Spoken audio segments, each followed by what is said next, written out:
first, and this is a little bit personal, every night before I put my daughter to bed, I say, "You are safe and you are loved." She now says it back to me. I saw it online somewhere and I loved it. I started doing it when her dad and I separated. And it felt silly at first. She used to laugh at me. I'm not really mushy with emotions, but I wanted her to always feel secure, no matter where she was or who she was with. This week, rather than the words just rolling off my tongue automatically like they normally do, I've been reminded of how blessed I am to be able to tell my daughter that and mean it.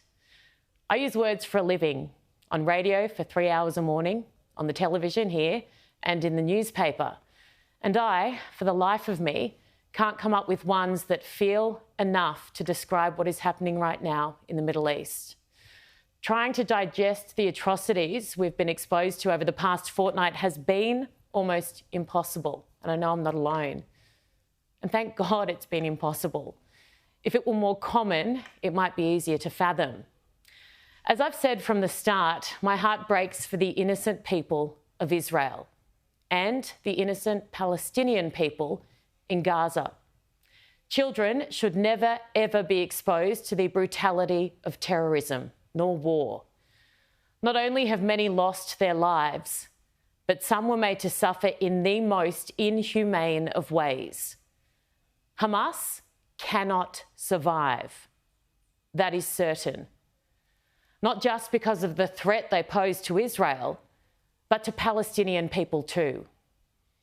I will never, ever shy away from condemning terrorism, regardless of the cost. Just like I remain resolute that Israel must follow the rules of war. I wrote exactly that in my column just over a week ago and said it on this show last Friday. Now, I don't have the answer, but what I am certain of is that Australia is the greatest country in the world. Regardless of how we voted in The Voice, or where in the world we came here from, or if we're here already, what we do for a living, who we love, or which God we pray to, if you are tucking your child into bed every single night and they are safe and loved, then you have won the lotto of life.